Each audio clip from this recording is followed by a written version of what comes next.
La mayoría de las personas más ricas del mundo actualmente ganaron miles de millones a través de la tecnología o la industria. Desde Larry Page de Google hasta Carlos Slim y Mark Zuckerberg, un puñado de individuos posee casi todos los recursos del mundo y de hecho, un estudio mostró recientemente que los 9 hombres más ricos del planeta tienen más riqueza que los 4.000 millones de personas más pobres del mundo. Esta asombrosa estadística es difícil de creer, pero las fortunas más grandes de la actualidad apenas se registran en comparación con las personas más ricas de la historia. Durante milenios, estos títulos pertenecen a la realeza porque no estaban gravados por los impuestos, y la burocracia de estos monarcas podían acumular riqueza sin obstáculos. Entre ellos están Augusto César y Cleopatra, pero hubo un individuo cuya riqueza eclipsó a todo el resto. Matsumusa Mansumusa, cuyo nombre se traduce como Musa el Sultán, no solo era el hombre más rico de Malí, era la persona más rica en la historia humana. Los detalles de Musa son algo escasos, porque vivió durante el siglo XIV, pero algunos hechos son ciertos. En primer lugar, no nació de la realeza. Fue nombrado diputado cuando el rey de Malini, Abubakar Keita II, partió para una peregrinación religiosa a lo largo del Océano Atlántico y nunca regresó de acuerdo con las leyes de su reino. El trono en 1312 también llegó en un momento muy importante de la historia de la Baja Edad Media. Estuvo marcada por la disminución de la población y los disturbios en Europa. Todo el continente sufría hambruna, la peste negra y la revolución política. Al mismo tiempo, el norte de África estaba convirtiéndose en un centro del comercio y la industria. En este momento, Musa llegó al poder y se aprovechó de la estabilidad económica en su región. Pero Musa no solo era oportunista, también heredó un país que era rico en reservas naturales, la sal y el oro. En particular abundaban en Malí, y pronto se convirtió en un comerciante exitoso.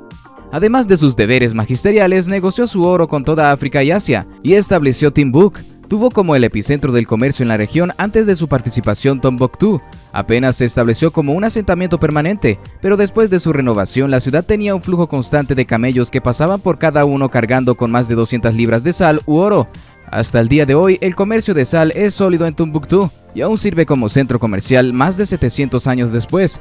Además de las ganancias económicas, Musa supervisó la construcción del monumento más emblemático de Tombuctú, la gran mezquita de Yen. Como musulmán devoto, era importante para Musa pagar tributo a su fe con su nuevo poder. La mezquita Jen está hecha completamente de adobe y es considerada por muchos arquitectos como uno de los mayores logros del estilo arquitectónico saheliano, también de Sudán. Musa trajo arquitectos del sur de España y de todo el mundo musulmán para completar el proyecto.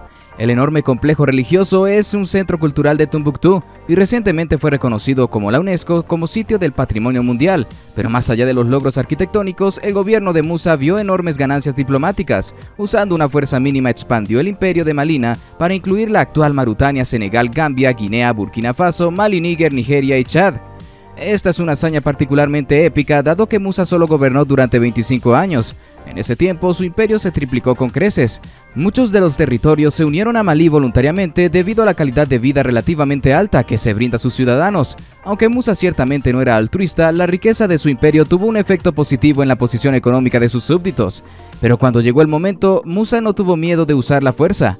Su fortuna le proporcionó un ejército masivo y bien equipado, que usó en numerosas ocasiones y finalmente conquistó 24 ciudades importantes en su vida. Musa nunca perdió una batalla en su vida, que causó tanto Malí y su fortuna para multiplicarse. Claramente Matsumusa tenía una fortuna increíble, pero no fue hasta 1324 que el mundo aprendió exactamente cuán opulento era como musulmán, el cual estaba obligado a realizar en el Hajj o peregrinación a la Meca en la actual Arabia Saudita. El Corán establece que todos los practicantes sanos del Islam deben visitar el lugar sagrado al menos una vez en su vida. Aunque era traicionero viajar un viaje tan largo en el siglo XIII, Musa estaba decidido a hacer el viaje a 4.000 millas. Como se puede imaginar, Musa no viajó solo, organizó la caravana más impresionante de la historia humana para que lo acompañase en su viaje.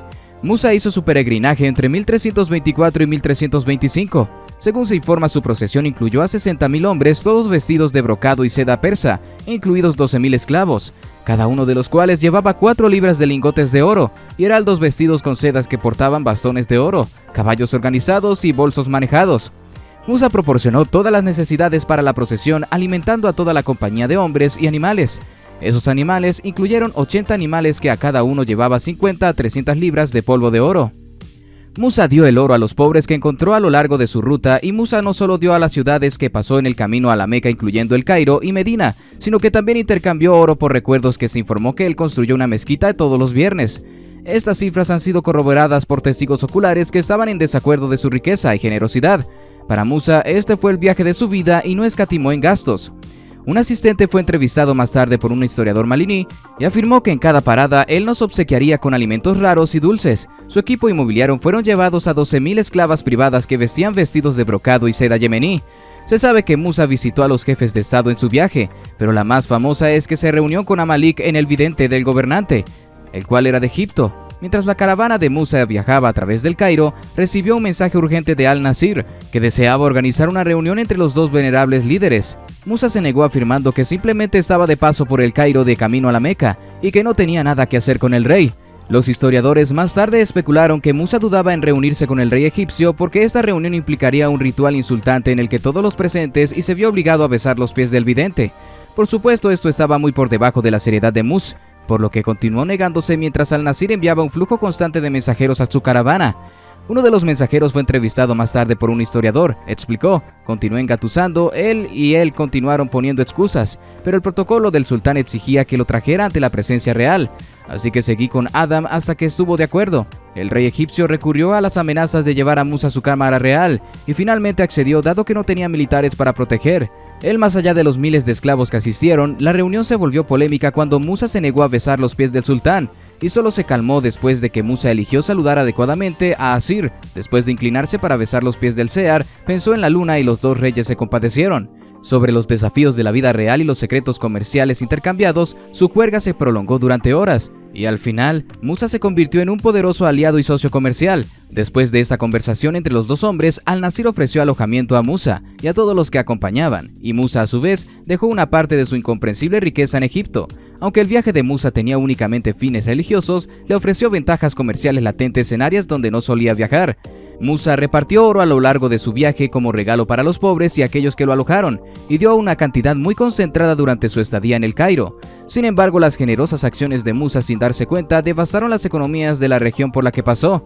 En las ciudades del Cairo, Medina y la Meca, la repentina afluencia de oro devaluó el metal durante la próxima década. Los precios de los bienes y mercancías se inflaron mucho para rectificar el mercado del oro. En su camino de regreso de la Meca, Musa tomó prestado todo el oro que podía llevarse de los prestamistas en el Cairo, a un alto interés. Esta es la única vez registrada en la historia que un hombre controló directamente el precio del oro en el Mediterráneo.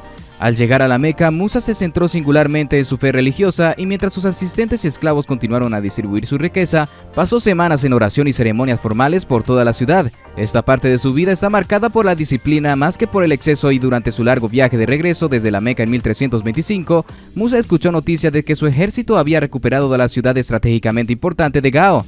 La ciudad había estado dentro del imperio desde antes del reinado del predecesor de Musa y era un lugar importante, aunque a menudo rebelde. Su centro comercial, Musa hizo un desvío y visitó la ciudad donde recibió como rehenes a los dos hijos del rey, Gao Ali Kalan y Suleimán, quien regresó a Ain allí con los dos niños y luego los educó en su corte. Cuando Matsumusa regresó, trajo a muchos árabes eruditos y arquitectos. La conquista de Gao fue aparentemente fácil para Musa, pero ayudó a consolidar su reputación como un líder intrépido e invencible, y el legado de Musa continuó a medida que comenzó a enfocarse en la educación y a su regreso a la Universidad de Sankor y Tombuctú fue reintegrada con astrónomos juris y matemáticos. La universidad se convirtió en un centro de aprendizaje y cultura, que atrajo a eruditos musulmanes de todo África y Oriente Medio a Tombuctú. Al final del reinado de Matsmus, la Universidad Sankor se había convertido en una universidad con personal completo con la mayor colección de libros en África. Desde la Biblioteca de Alejandría, la Universidad Sankor era capaz de albergar a 25.000 estudiantes y tenía una de las bibliotecas más grandes del mundo con aproximadamente 1 millón de manuscritos. En ese momento, Musa era con mucho el individuo más famoso de África Occidental, por lo que no fue una sorpresa cuando su imagen se incluyó en Atlas Catalán en 1375, uno de los más importantes del mundo. Los mapas de la Europa medieval, después de que esta noticia de su riqueza se extendiera por el Mediterráneo y a través de Europa y al este de Asia, pero desafortunadamente para Musa, su asombroso éxito y las consecuencias no deseadas al descubrir la gran riqueza de Moli había acumulado, comenzó una carrera en Europa para invadir y conquistar el imperio. Fue invadido por primera vez por Portugal en 1444. Cuando los soldados se alinearon en la costa y los diplomáticos intentaron convertir a los esclavos en rebeldes de sus amos, el imperio de Maloni dio una buena pelea e impidió que Portugal la conquistara por completo. Pero después de años de guerra sostenida, Portugal colonizó varios importantes centros comerciales. En la costa de Malina esencialmente la separan del mundo esta coloniza. La nación continuó durante cientos de años y Malí eventualmente se convirtió en una colonia francesa. Los franceses explotaron Malí por sus recursos naturales y obligaron a sus habitantes a vivir en la pobreza, pero Malí es una nación soberana hoy en día. El francés sigue siendo el idioma nacional y el ciudadano promedio solo gana $780 en un año. Solo un año, esto está muy lejos del robusto imperio que creó Mansa Musa. Aunque es difícil ajustar la riqueza de Musa para que coincida con los multimillonarios de hoy en día, los economistas han estimado que su patrimonio neto son unos increíbles $400.000 millones. Para ponerlo en perspectiva, la persona más rica del mundo es Jeff Bezos, quien amasó una fortuna de $109.000 millones a través del éxito de Amazon.com. Lo que siguen de cerca es Bill Gates y Warren Buffett, quienes tienen cerca de alrededor de $90.000 millones. Hicieron sus fortunas en tecnología y el mercado de valores, respectivamente. Esto significa que nadie en el mundo tiene incluso una cuarta parte de la enorme fortuna de Musa. El equivalente histórico más cercano es John Rockefeller, cuya fortuna ajustada es de aproximadamente $340.000 millones. Amasó su fortuna a través de la compañía petrolera de Estados Unidos y otras empresas industriales, pero aún así, el patrimonio neto de Rockefeller es de $60.000 millones menos que el de Mansa Musa. Aunque está lejos de ser un hombre familiar, Mansa Musa era una de las personas más influyentes y poderosas en la historia de la humanidad. Su asombrosa riqueza provino de una mezcla de suerte, trabajo duro y perspicacia comercial, y también fuerza militar. En los 700 años transcurridos desde su muerte, nadie ha estado cerca de romper su récord, y todavía se mantiene como la persona más rica en la historia de la humanidad. Si te ha gustado el video, dale like y suscríbete ahora a nuestro canal de YouTube para seguir disfrutando de todo nuestro contenido.